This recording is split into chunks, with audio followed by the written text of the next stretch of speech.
Graça, paz e misericórdia da parte de nosso Senhor Jesus Cristo. Bem-vindo a você que nos acompanha aqui neste canal para mais uma escola bíblica dominical.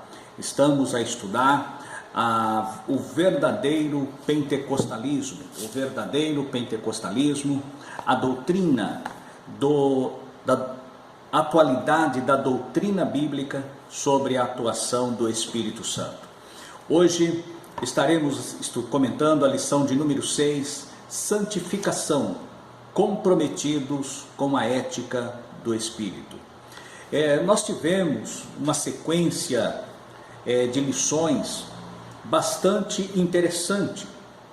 Aprendemos sobre a pessoa do Espírito Santo, a atuação do Espírito Santo no plano da redenção, o batismo no Espírito Santo, a atualidade dos dons espirituais e agora a lição 5, o fruto do Espírito, o eu crucificado. E numa sequência lógica agora a santificação, comprometidos com a ética do Espírito. A santificação, que faz parte agora, o tema, santificação, do nosso texto áureo, que está em Hebreus capítulo 12 e o versículo 14, que diz: segui a paz com todos e a santificação, sem a qual ninguém verá o Senhor. Também a verdade prática, que é a aplicação do texto na nossa atualidade, na nossa vida prática. Santificação é especialidade do Espírito Santo. Ela é instantânea e ao mesmo tempo progressiva, pois acompanha o crescimento espiritual do crente. Então esse na verdade é o tema que será comentado nesta lição. O texto básico da nossa lição, o texto de leitura em classe, está na 1 de Pedro, do capítulo 1, também versículos 13 ao 23. E a nossa lição está firmada em 3 tópicos: a santificação no Antigo Testamento, a santificação no Novo Testamento e, por fim, o último ponto é a santificação aplicada ao crente. A palavra, esse assunto, ele é bastante teológico, de bastante fundamentação teológica. Há uma vasta argumentação a respeito da santificação. E nós estaremos aqui em poucos minutos trazendo uma parte desse debate de uma forma resumida, de uma forma bem sucinta, para que você compreenda, você amigo, professor de escola dominical, aluno da escola dominical, possa assim puxar para si subsídio. Não vou me ater muito ao texto que é comentado aqui na lição, mas queremos trazer algo além do que está exposto na nossa revista, aliás, muito bem comentada, que dispensa qualquer comentário, pelo pastor Ezequias Soares. Num primeiro momento, o que é santificação? A palavra santificação, ela expressa, lá do hebraico, no Antigo Testamento, nós encontramos a palavra para santificação, o verbo é kadash. O verbo kadash, o substantivo correspondente ao verbo kadash é o substantivo kadesh e o adjetivo kadosh.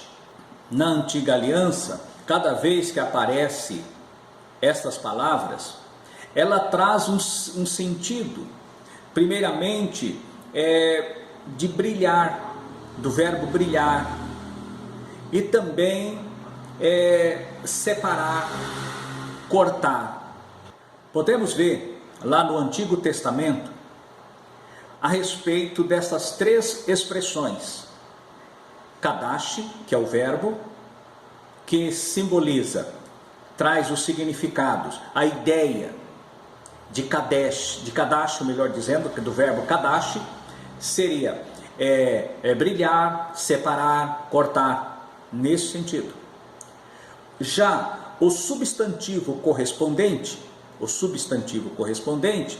seria brilho, seria separação e corte.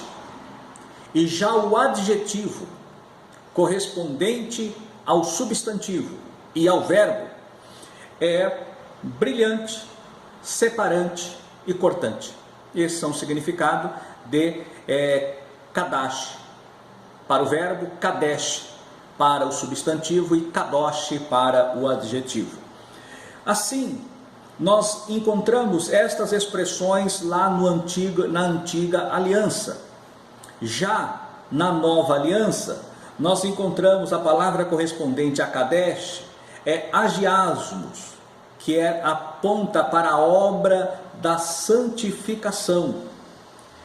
Agiosine e agiotes é o resultado do processo santificador, da santificação. Agora, no texto sagrado, esta é a explicação primária desta expressão Kadash, Kadesh e Kadosh, no caso santo, que é aquele que brilha, que é separado, que é cortado. Esta é a expressão, o significado da santificação.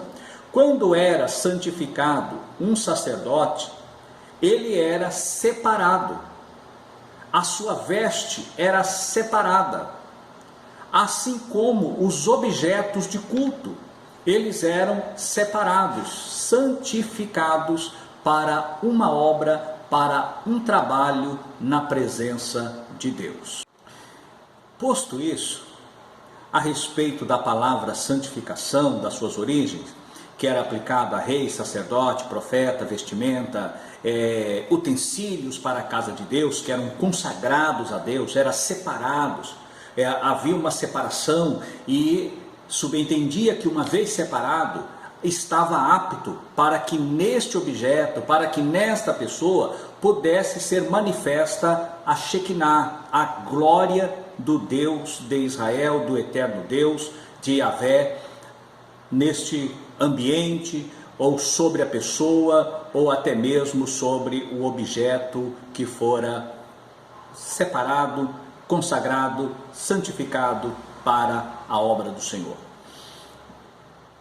Posto esse detalhe, agora, isso no Antigo Testamento. No Novo Testamento, como já vimos, acabamos de expor, a palavra para santificação é agiasmos, que é a obra da santificação.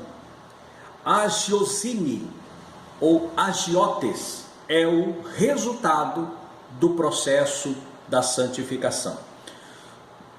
Aí nós chegamos agora em um ponto que está no nosso, em 1 Tessalonicenses, capítulo 5 e o versículo 23. Agora nós começamos a entrar em um ponto que é um pouco mais doutrinário para este assunto. Nós encontramos 5 e 23 da carta do apóstolo Paulo aos Tessalonicenses. Diz o seguinte: e o mesmo Deus de paz vos santifique em tudo, em todo o vosso espírito, alma e corpo, sejam plenamente conservados, irrepreensíveis, para a vinda de nosso Senhor Jesus Cristo.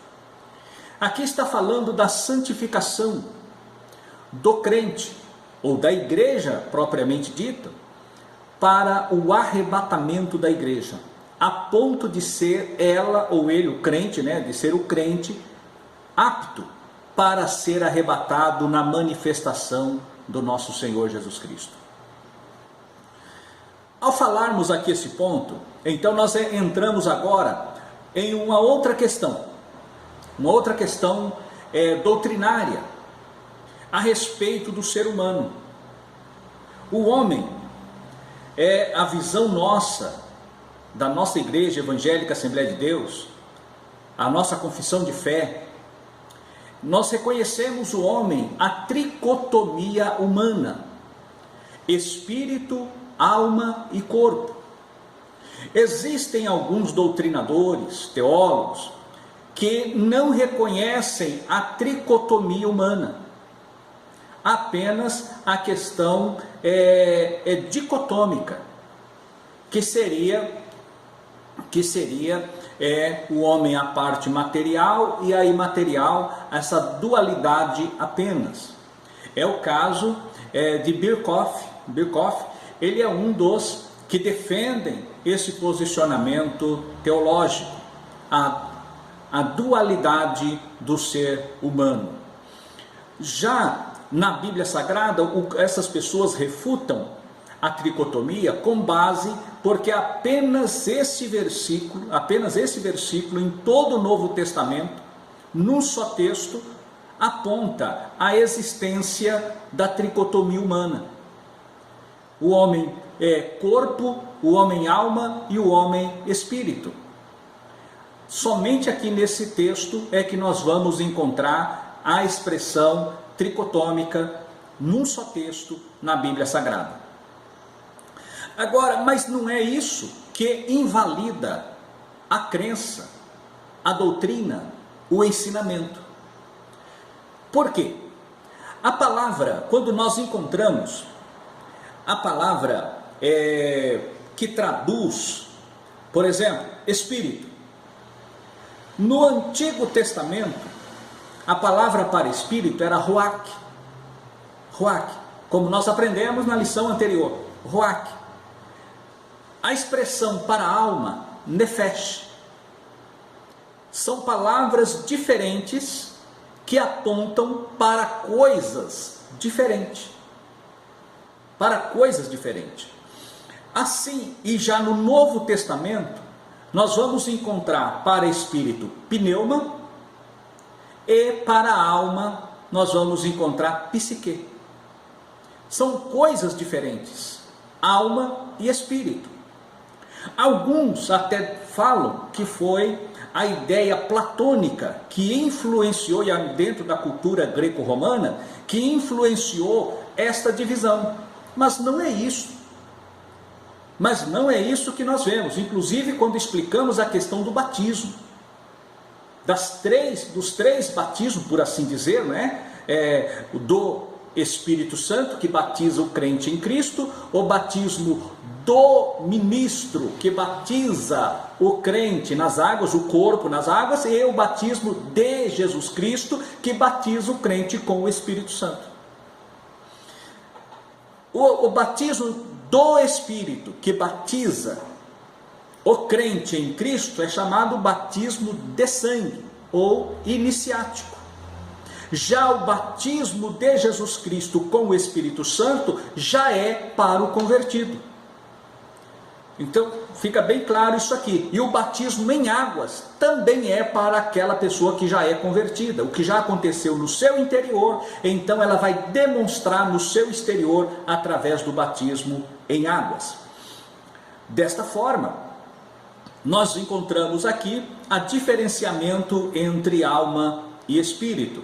Lá em Hebreus, no capítulo 4 e no versículo 12, nós vamos encontrar a seguinte expressão. Eu até vou ler para não fazer uma citação errônea, se bem que é um versículo conhecido por todos, né? Mas a palavra de Deus, ela há que ser lida, para que não seja ela confundida, para que não seja ela, haja uma distorção na palavra do Senhor. 4:12 de Hebreus diz o seguinte: porque a palavra de Deus é viva e eficaz.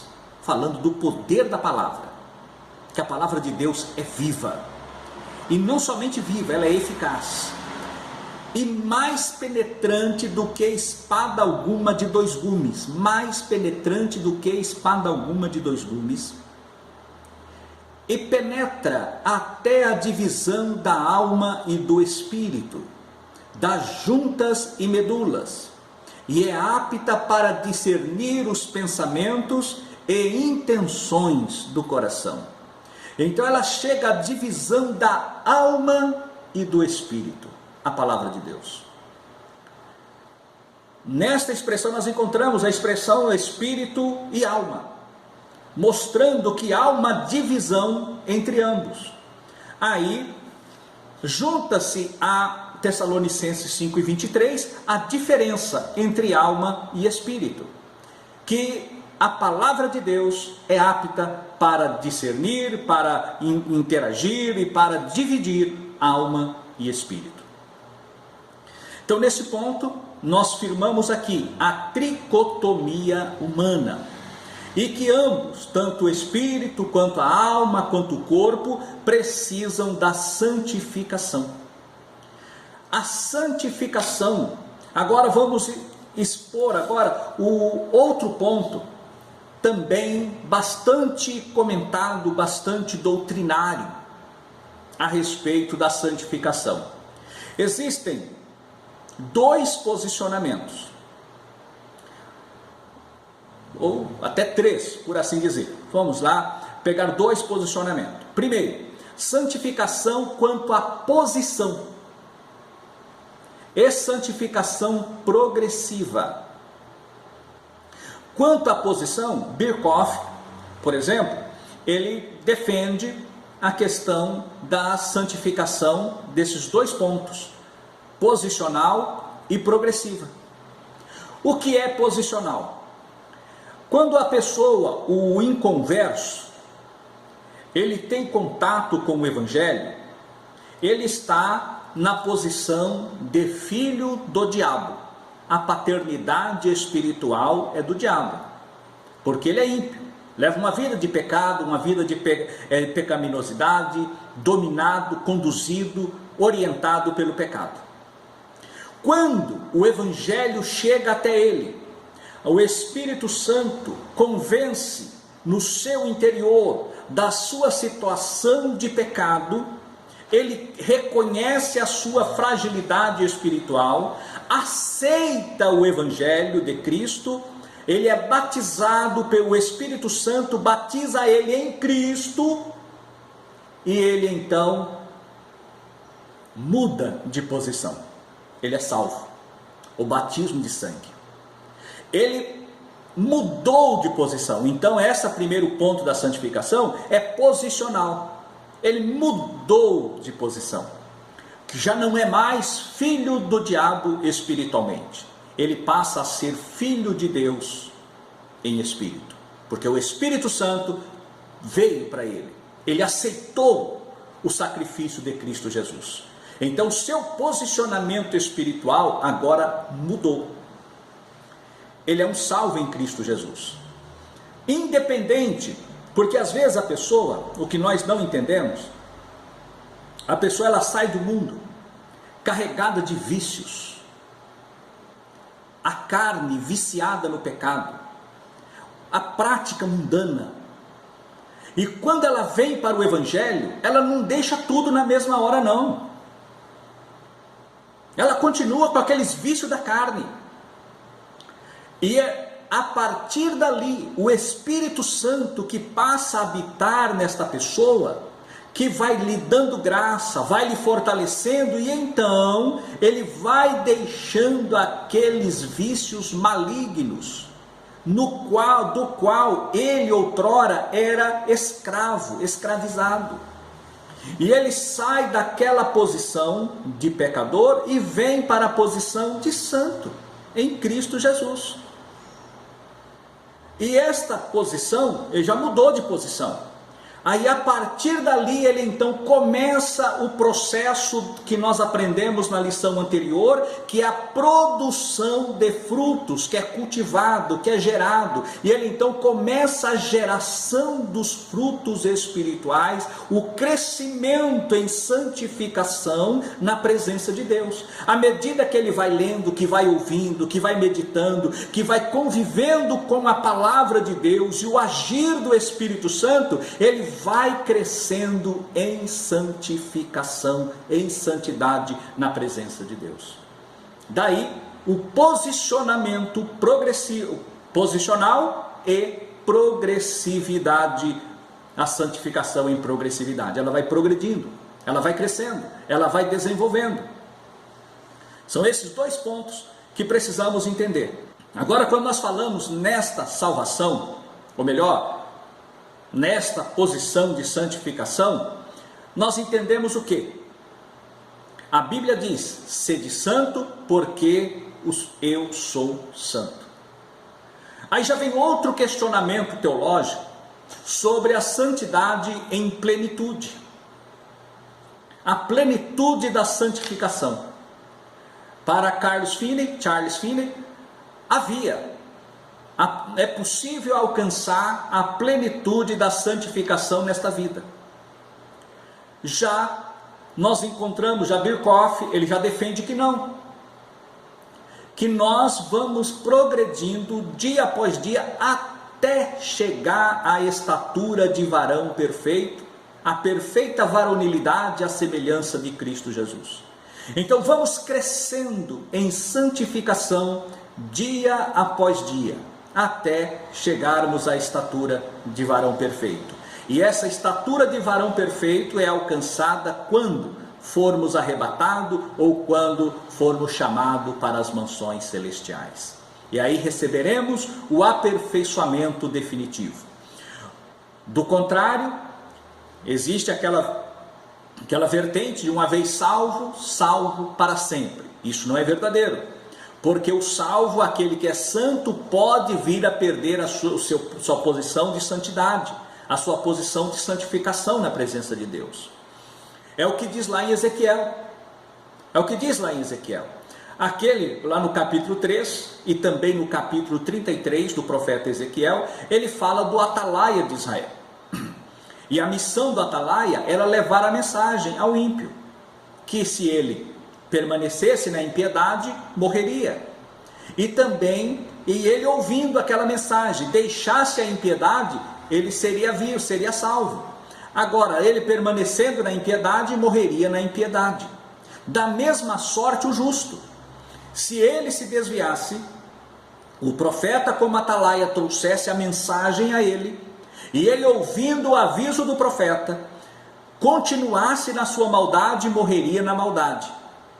Mas, se ele desse crédito à voz do atalaia, à voz do profeta, e mudasse de posição, então ele viveria pela justiça.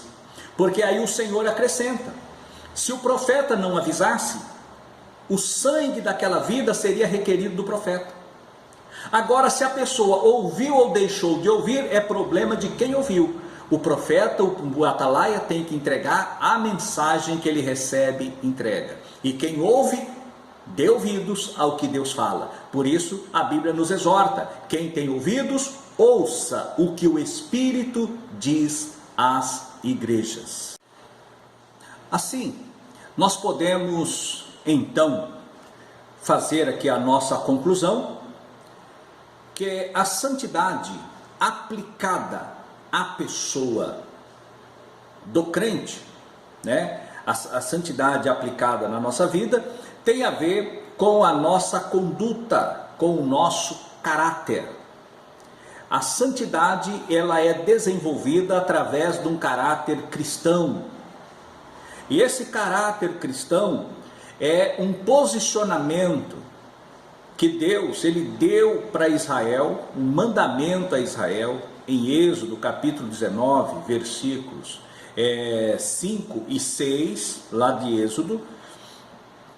O Senhor, ele repetiu esse mandamento que o Senhor deu a Israel, sede santo, que o Senhor tinha um propósito, não somente com a santidade, mas para que eles fossem um reino sacerdotal.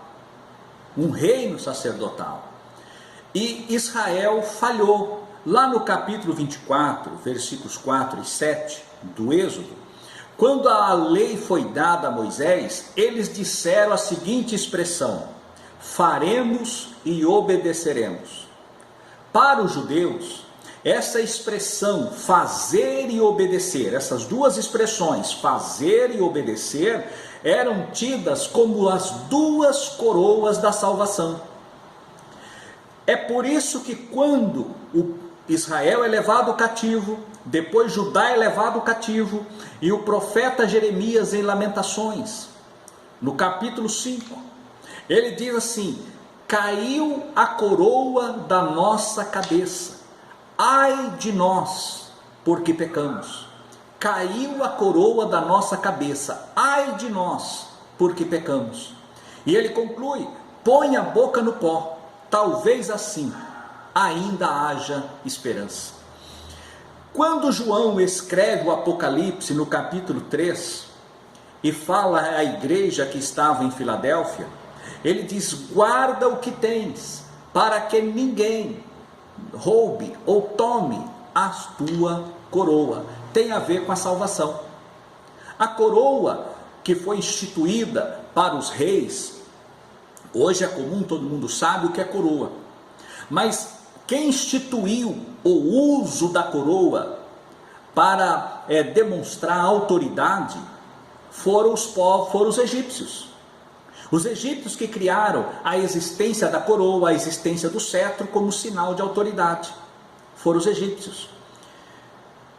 Porém, isto, quando vai trazer ao povo de Deus, então, o que Deus faz? Ele pega algo que o homem conhece para levá-lo, conduzi-lo ao desconhecido. Algo que ele ainda não conhece. Então, por isso que fala da coroa, fala da autoridade. Autoridade.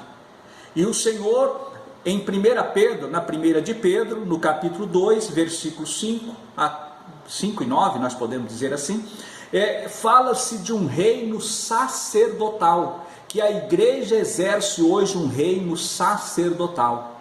Nós formamos um reino de sacerdotes, assim um reinado santo, um ofício santo, que glorifica, que exalta um Deus santo. Por isso é que somos santos. Judicialmente, a igreja é tida como justificado. O que é justificado? Aquele que cometeu uma falha e, mediante uma ação de defesa, esta pessoa é tida como justo, é inocentada. Nós fomos inocentados não porque fomos de alguma forma cometido algum ato de injustiça, fomos tidos por injusto, por uma concepção injusta. Não, porque nós pecamos, logo somos injustos, mas a justiça de Cristo sobre as nossas vidas nos fez justo. Por isso que a Bíblia diz lá em Romanos capítulo 5, versículo 1, sendo pois justificados pela fé, temos paz com Deus. Justificado pela fé, temos paz com Deus. É essa posição de santidade, de santificação que nós temos hoje. Então, santificados em Cristo Jesus, caminhando uma vida de santidade em Cristo. Quando fala-se da santidade, está falando de costumes e de caráter santo, que glorifica o nome do Senhor. Para concluir, ao falarmos da santidade, santidade não é apenas uma doutrina, como bem ensinou, de saudosa memória, pastor José Alves, foi pastor presidente ali em Paranaguá por vários anos. Ele, num dos seus escritos, dos seus ensinos, ele coloca ali as doutrinas fundamentais. As doutrinas fundamentais ou princípios doutrinários, princípios de doutrina. Esse princípio de doutrina, nós, no nosso escrito, nós chamamos de doutrinas pétreas. Aquilo que não muda. Por que não muda? Não muda nem no tempo e nem no espaço. A doutrina em si, que é a premissa menor, ela muda no tempo e no espaço. Muda em relação ao povo, que é no espaço, e muda em relação ao tempo, que é no tocante à dispensação. O que é doutrina para Israel não é doutrina para os gentios. Isso é mudar no espaço. E muda na dispensação. O que era doutrina lá para Israel não foi para Abraão, que viveu em outra dispensação. O que foi doutrina para Israel não é doutrina para a igreja hoje, que vivemos já em outra dispensação. Então, a doutrina ela muda segundo a dispensação, que é a premissa menor. E ela brota de onde? Ela brota de uma premissa maior, segundo a lógica. E essa premissa maior é o princípio de doutrina, a doutrina pétrea, aquilo que não muda. E o que é que não muda? A santificação. Desde o Éden, Deus cobrou a santificação. Quando Abel e Caim ofereceram o sacrifício a Deus, o sacrifício de Abel estava embasado na santidade, na santificação, e Caim não. Jacó e Esaú, Jacó tinha base na santificação, Esaú não. E por aí vai, nós vamos encontrar no passar do tempo, alguém pode questionar Jacó e Esaú. Aqui não há espaço para eu lhe explicar os detalhes do relacionamento entre Jacó e Esaú. Mas querendo Deus, numa outra ocasião assim o falaremos. Porém, nós vemos que Deus ele olha a questão da santidade. Em qualquer dispensação, a santidade ela é fundamental, ela é cobrada.